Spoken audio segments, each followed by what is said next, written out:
Hello everyone and welcome to this video, which is in our Great Engine game series. I'm Grandmaster Matthew Sadler and we are going to take a look at a game between Leela and RubiChess played in the TCEC Season 25 Division P, which is ongoing at the moment. I'll just whiz through the opening moves. It's Rai Lopez, and then we're going to focus on the middle game, which is really the most interesting part and the most fascinating part actually. So e4, e5, this is a book, I believe, devised by Jeroen Noumen, and actually this opening was first seen in the SuperFinal of Season 20 between Leela and Stockfish. And the key point here is that in this position, black has a very sharp line, first seen in the, really seen in the Kasparov-Karpov World Championship matches. Black plays knight d7 and then strikes with f5 at the white centre, and by undermining the pawn on e4, black ensures that the bishop on b7 and the knight on b4 really get into play. That is a real problem for black because if these pawns on d5 and e4 stay intact, then the bishop on b7 is passive, and although the knight on b4 is on a good outpost, it's kind of I suppose restricting the bishop on b1, for example. The white rook is capable of getting active through a3 to e3, what else is black doing with that knight? Not very much. Now, one of the ideas also of this move knight d7, as played by Karpov, was to play c4 and knight c5 into d3. And take a look at those classic games from the World Championship matches. They are absolutely amazing. But what Jeroen came up with, and it was a very nice idea, was this move g6 from black. And with this move g6, black is trying to take things a little bit more slowly. This move g6 prepares to develop the bishop to g7, which feels good. On f8 the bishop wasn't doing much. On g7 it's very much a sort of Benoni structure, and this bishop obviously will be great cutting across the long diagonal. Also g6 blocks the b1 h7 diagonal, so it feels like it bolsters the black king side up a little bit, and also covers this f5 square, which might be a tempting square for a white knight. So in general, quite a few positive things there. Now, the next few moves are really, really interesting, and Leela still follows the plan that it devised back in Season 20 against Stockfish, which netted it a very fine win indeed. But there's one thing that some natural moves are played here, but there's one very important thing that the engines really want here with white is to put this dark squared bishop on the long diagonal to negate and neutralize black's dark squared bishop. And of course, if those bishops get exchanged, then black's going to have some weaknesses on the king side as well, and it's also a big active piece that's just disappeared. Now you might say, well, why doesn't white play the move b3, bishop g7 and then bishop b2 and just put the bishop like that? That is absolutely great. There's a couple of caveats to that. First of all, how are you going to get this rook on a1 active without losing the bishop pair? Because by playing b3 you've sort of blocked the line of the rook. The second point is purely tactical, that this isn't possible because of the move knight e4, bishop g7 and then the intermezzo knight d2, and black's just going to emerge with some extra pawns and a very weak one on d5 to attack to boot. So that is not possible. So why does white play knight f1? Well, knight f1 of course is a very natural move. You play knight d2 to f1 in all the Lopez lines, but the big idea is to play the move bishop to d2 to c3 and get the bishop on the long diagonal in that way. And I can tell you if the engines achieve that, then they're really thinking big advantage for white here. So knight f1, very normal move, very normal Lopez move. You might play it in blitz, but the key point is now, the key thing that's threatened is to go bishop d2 to c3. Now we'll just follow what Ruby played here for a few more moves. Bishop g7 played. So perhaps the first thing you ask yourself is, well, bishop d2, why shouldn't I play bishop d2? But as always in these engine games, there's sort of sub-battles taking place, battles that you don't often don't notice at all until you really start to think about the point of the moves, and then you understand just how subtle it is. Because if you play bishop d2, then the engines want to take on d5 now. They take on e1, and they play queen takes e1, and then bishop takes b2, bishop e4, bishop a1, queen a1. Now black's got 2 pawns for the rook, so not such a bad deal. But obviously, you know, the king side is a little bit weak. But here the engines think that they can play f5, bishop h6, and queen e7. It's key idea. Just driving this bishop back, has to go all the way back to b1, and then knight takes d5. And then, you know, obviously the black king is somewhat weak, and white's got pressure on the dark squares. But black's got a lot of pawns, and these queenside pawns are coming quickly. And well, the engines thought that this was pretty close to equality, sharp equality, but equality.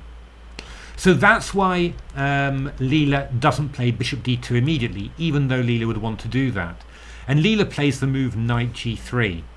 And well, the interesting thing is that this actually threatens bishop d2.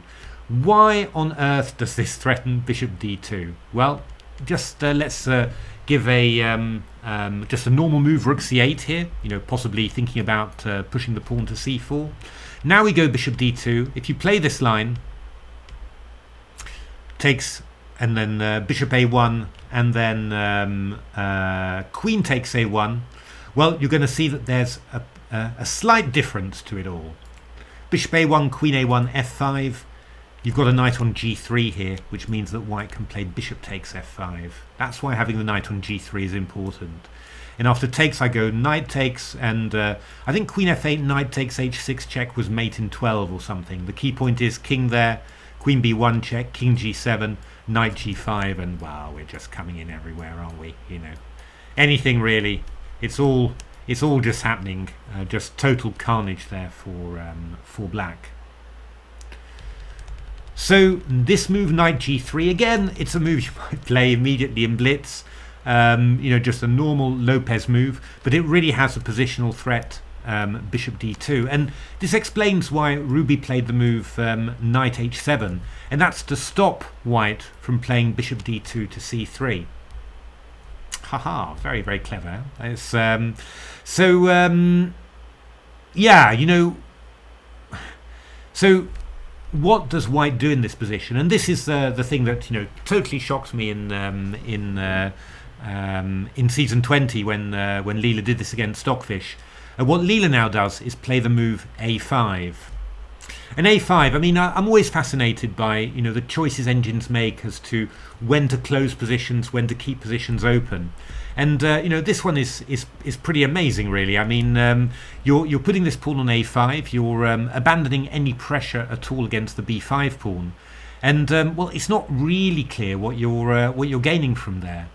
I mean, it's not a move really that a strong player would willingly make, because it's essentially you always try and keep areas of tension active throughout the board, because you never know when you might be able to exploit one. You know, in order to do something on another wing, for example. I mean, I might be able to take on b5 later and then hit a loose b5 pawn and get a queen over to the queen side with tempo, you know, that sort of thing. But this move a5, essentially what Leela is saying is that, look, you had your chance to go for f5 to undermine these 2 pawns, and you didn't take it. You played this move g6 instead. And that means now that you're doomed forever, because after f5 I just take it and your whole king side is destroyed. So what I want to do, you know, I want to make sure with white that you get no more counterplay on the queen side. Your bishop is going to be hemmed in by these pawns forever. This knight is going to be hanging there doing nothing forever. I'm just closing the queen side now, and I know that I've got enough play on the king side to finish this off. Now, yeah, you know, I understand the concept, but it's not really, you know, obvious, you know, at a first glance that white's got so much on the king side. I mean, yeah, you know, something, of course, always does in the Ruy Lopez, but still. And I mean, by playing a move like a5, you're really dooming that pawn. I mean, unless you're saying, well, I'll keep this rook on the a file, protecting it forever. I mean, this pawn's going to be doomed. Black's going to pick it up. I mean, does white have, enough play for the pawn? It's all really, really mysterious. But well, I mean, I pointed this out already in the classic Sufi 20 report, and well, there was a game by my engines here that also demonstrated the same. So I'm going to show it to you as well. Yeah, it's the main line. That's good. So if you just play a move like rook c8, I go rook a3, rook c7, and then white plays this move rook b3. And what is the idea of rook b3? Well, after rook c7, I go bishop d2, and hey presto, guess what? This rook on b3 protected the pawn on b2, and we're now threatening bishop c3. So queen takes a5, you might say. I mean, after all, okay, black's just going to grab this pawn. What could possibly be wrong with that? And this is then a variation that I showed in my Sufi 20 report. Knight h4, bishop c8, knight h5. It is just unbelievable how weak the black king side is, and you don't really realize it at all. But yeah, it just really is just incredibly porous. So after takes, I go rook g3. I've got threats of bishop takes h6 there. I've got queen h5 coming in.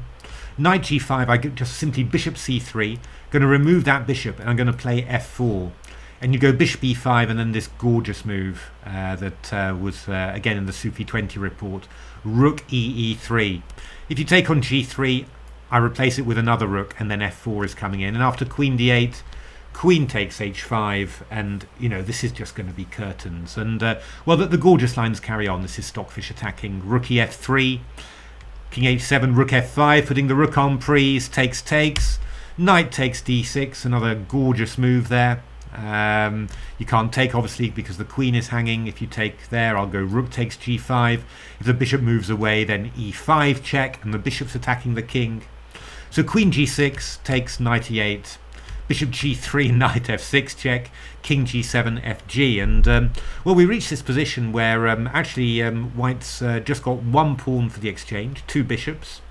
But again, you've got this knight on b4 offside, and this knight on g5 is also not so great. We've got some discovered attacks on there, and after king f8, I go e5, and I'm threatening bishop takes g6, and I'm threatening to go d6 and d7.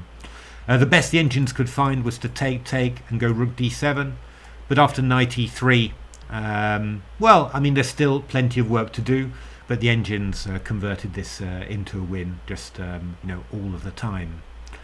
Incredibly complicated, incredibly nice. But I think the key thing to remember from this is that the black king side is really, really weak. You wouldn't really, you wouldn't really think that, but it really is.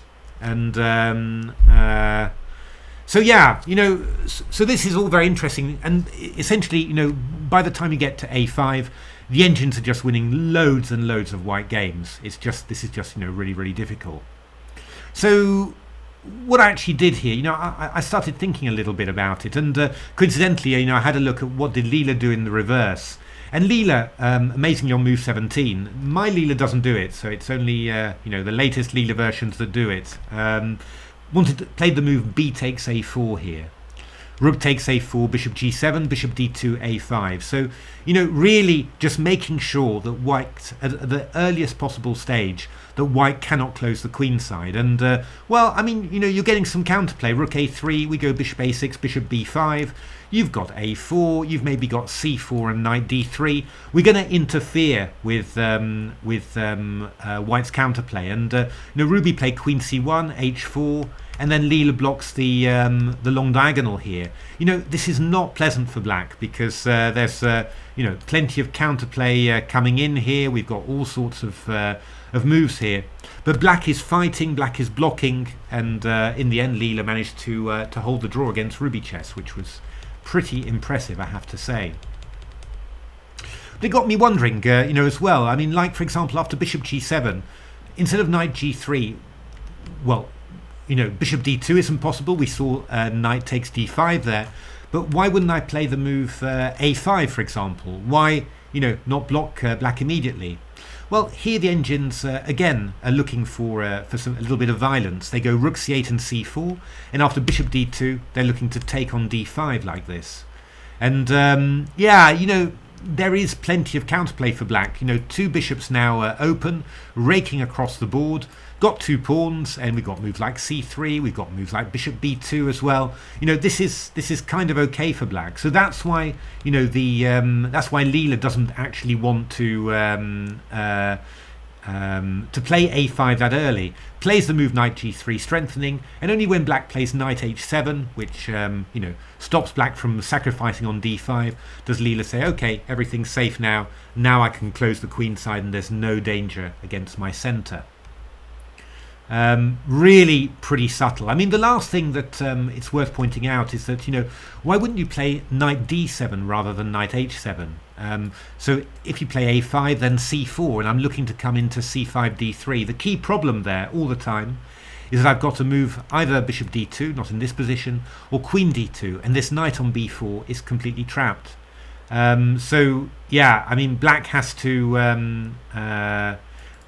play knight d3, and then we take off, takes queen d3. And the point is, you know, you've got the two bishops, and you sort of feel intuitively, oh, surely, you know, with these two bishops I should have some counterplay, but this bishop is still looking at a wall of pawns. It's still a really poor piece. So actually this has not really helped black very much at all. It's I think it might be better than knight h7, but still, you know, this is still really good for white, and yeah, happens in all sorts of lines, and that's why, you know, knight d7 is not at all popular at any moment there. So what actually happened in the game? Well, the interesting thing, I mean, I didn't really look at the whole game somehow. I kind of focused on some key moments, because, you know, one of the key things about this game is that the a5 pawn is very often hanging, but actually it's often very difficult to take it, and this is something that engines always get, you know, really well somehow. You know, they take these sort of very you know, committal positional decisions, but then they also understand at the same time that, yeah, but it's not going to be so easy for the opponent to grab the pawn. The opponent's going to have to make concessions, and as a human player you sort of say, well, what concessions? Why are you saying that? And you know, it's very hard sometimes to factor in, you know, precise tactical considerations into a positional decision, like, well, I'm putting my pawn there, I'm most likely going to lose it, you know, what am I going to get for it? But, well, have a look and see what happens, because it was very interesting. So rook e2 played, and this is quite a nice move, just protecting b2, so we're going to be able to move this bishop, maybe to f4 to attack the d6 pawn, which will also make it harder for black to take the a5 pawn eventually. Rook b7, bishop e3 played, knight g5, and now bishop f4. So knight takes f3, rook f3. So the a5 pawn is undefended, but somehow, as if by magic, Leela is attacking that d6 pawn, so you can't take it yet. So h5, queen d2, just settling in on the kingside dark squares, and now h4, just driving that knight away, just ensuring that you don't have these knight h5 attacks or knight f5 attacks. And of course the pawn on h4 is covering the g3 square, so the rook can't come to g3. So actually it's a pretty good defensive move on the king side all round. So knight f1 played, and then the move f6. Not your favourite move, but we're trying to stop e5. We're also trying to stop bishop g5 takes h4 then. And rook e1 played by Leela. Just yes, it's a real neural net mannerism that you know, when a rook is no longer needed, a piece is no longer needed on a square, you redeploy it immediately. You don't wait to be chased away necessarily. It's a very human way of thinking about it. But the rook was defending b2. Well, the queen's doing that now as well, and the bishop on g7 is blocked anyway. So the rook moves back to e1. So rook b7. And rook e3, and well, we're still attacking the d6 pawn, so you still can't take my a5 pawn. Rook f7, and now rook 3 e2. Just the idea is actually that Leela wants to yeah, remove the bishop from f4, maybe play a move like f4 later, or even just allow this knight to come into e3 and start attacking the black king side. So yeah, the rook's I mean, it feels more harmoniously placed on e2 as well, because the diagonal of the bishop and queen is reopened, so you get to play bishop h6 as well. So bishop f8. And now, look at that. The bishop is covering d6. So a5 is hanging. And Leela just ignores it. Bishop h2. So why can't you take that pawn? Well, we've got the move e5 in that position. And after d takes e5, bishop g6. Yep, this one's coming in. So this bishop on b1 just becomes active all of a sudden with the e5 break. So that's why queen takes a5 is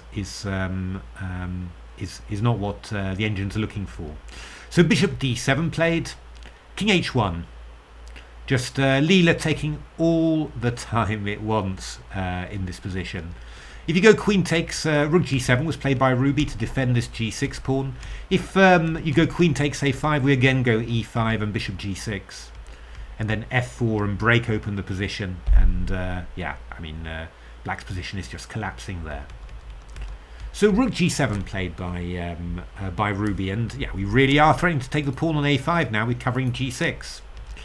So queen c3 played by Leela, which again is a move, you know, you're sort of looking, what is that about?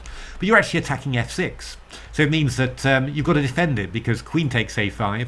We've got queen takes f6 there. It's just, you know, it's little moves like that. And Leela's using it to improve its position and, you know, make the eventual capture of the pawn on a5 even more dangerous.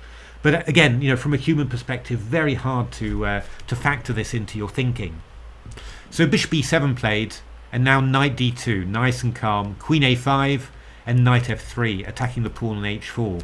And what's the problem here? The problem is that if you go g5, then Leela's had this stunning move e5 planned. And after takes, it just wants to sacrifice, and sacrifice like that. Rook f7, bishop g6, rook ef8, d6, bishop d8, and now a gorgeous move, bishop h8. And you know, we're just threatening everything. We're threatening to bring this rook into here as well. It's total carnage for black. And you know, you sort of notice this queen is out of play. Yeah, you know, it's just all happening for white here. So yeah, Ruby plays queen d8, and now knight takes h4. And amazingly enough, what's happened? You know, Leela has lost this a5 pawn, but in return has gained the h4 pawn. And yeah, you know, to me, humanly, that's just not. I just can't visualize that from afar. But it's all to do with little tactics that were sort of, you know, that pawn a5 was not as weak because there were lots of little tactics, and Leela just brought them all into the position. So after f5, takes and takes. Yeah, actually, all of a sudden, look at Leela's pieces here. They're perfect somehow. They're just all amazing. And whereas you know, black seems to have this wall of pawns that's not doing anything, and well, no pawns where he really needs them next to his king. So after g5, yeah, Leela does the squeezing job here. Bishop b1, a5, and bishop g3. Just some nice calm moves. Yeah, just improving the position. Bishop f8 takes, and queen d2 here. Just again protecting the d5 pawn now, keeping that knight out of there, and just attacking the g5 pawn. So bishop h5 was played, and then rook e6. Yeah, I'm not really worrying about bishop f3. We just take back, and then we've just got over the light squares. So g4 was played, bishop h4. Yeah.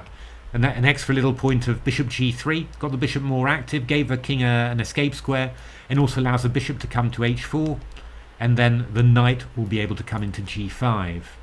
So rook f6, queen d5, queen f4, and you know, the point is, you know, things keep on changing really, because black keeps, you know, starts making inroads, right? I mean, you know, black's managed to get rid of this d5 pawn, managed somehow to get the queen active, and yet, you know, it's all of no consequence. The white pieces keep on coming forwards. And after bishop e7, we've got this move, rook g6, which is really nice. You know, if you take on here, got various moves, but bishop g6 is pretty strong. I'm threatening queen g4. You know, I've got ideas like queen h6 as well. I'm threatening bishop e7. So many strong moves here for white. So queen h5 was played, rook h6, knight d5, queen d2, queen f7, and now knight g5. And yeah, this is really instructive actually. Takes, bishop f5, rook d6, bishop b1, rook d5, and we transpose into this position with rook and opposite coloured bishops, but with major pieces on. And well, they always say that the big thing about major piece endings is that the safety of the king is paramount, and they also say that that in opposite coloured bishop positions with major pieces on, that an attack against the king is worth double. And well, look at this, we've got major pieces and we've got opposite coloured bishops. It's pretty clear that white's king is way better than black's king, and that black's really going to be suffering here. Well, RubiChess managed to somehow survive, as engines do, get the queens off. But these two connected pass pawns are wonderful, and these two black pawns are useless, really. I mean, the B pawn's blocked by the B2 pawn. The D pawn's not going to get anywhere. It's actually only going to be weak, and Leela just made it look really, really easy. Didn't exchange off the rooks for now. No need to do that. Bishop D7, rook D5, just getting behind it. Picked up the pawn. Ruby going after the B pawn in return, but it doesn't really matter because these pawns are moving to the fifth rank already, and once they're on the fifth, you won't stop them on the sixth, and the white king is going to come up on the dark squares and support it. The white pawn, the black pawn rather, is just not going to move at all. Leela just gets the king out there. The rook and bishop combining nicely to stop the B pawn from advancing. And in we go. Yeah, okay, you can maybe stop the G pawn, but there we are. Ruby gives away the pawn. Yeah, engines get a bit disheartened. And, after this, everything was finished. F8 queen, and a few moves later, it was mate. I mean, this was really a pretty cool game, you've got to say. It's... really, really impressive. I mean, I like very much discovering, what that little subplot was. The white bishop trying to get to the long diagonal, and all the things that make it impossible, and that essentially mean that Leela did it just like the wizards in Lord of the Rings. Not precisely at the moment that they intend to do it. It's really, really important there. And also interesting to see that in the opening. Probably, at this moment here, black had the one chance to play knight d7 and break open the centre with f5. If you don't do that, then, maybe you're even positionally lost already, what I also liked very much was Leela's reaction in the reverse game, really sensing that danger of the queenside being closed, of you losing all your counterplay. And, in a way, being willing to wreck the queenside pawn structure instead of having this lovely flowing pawn structure. Just going for the ugly one, but with the possibility of open lines. Really good positional play there. And then, this really deep thing, really, about, the pawn on a5 there, hanging for so many moves, but lots of little threats just stopping black from easily going after the pawn. And, in the end, black had to do all sorts of things to be able to take that pawn. In the end, so many weaknesses were created that black couldn't even defend the h pawn because there were so many weaknesses on the king side there. And of course, I think the that opposite coloured bishop position, very, very important to know this. It's sort of thing that could really save you a lot of time in evaluating. You just see this sort of position when you've got the safer king, better or probably even winning, simply, no doubts about that at all. So there we are. Hope you enjoyed this in-depth review of the Leela-RubiChess game from Season 25 Division P. Do take a look at my Season 20 Sufi report. That's under TCEC reports on the TCC website.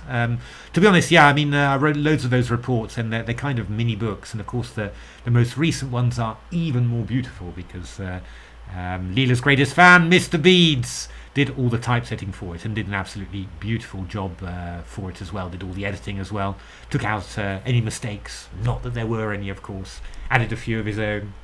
But do take a look at those. I mean, I think they're really, great documents, and I think they really do honour to the great event that the TCC is. Otherwise, why not give a like, subscribe to my channel, tell your friends about this channel, try and get me a few more subscribers if possible. Take a look at my new books, Silicon Road to Chess Improvement and Reengineering the Classics, which are full of analysis and insights like this. But otherwise, thanks very much for watching. Hope you enjoyed this one, and well, keep on swapping classic games with engine games, and I'll also be keeping an eye out on chess.com, because we've got the rapid. That's 10+3. Really interesting to see how Torch and Leela fare in at that time control as well. So anyway, that was it. Thanks very much for watching, and hope to see you at the next video. Thanks for watching.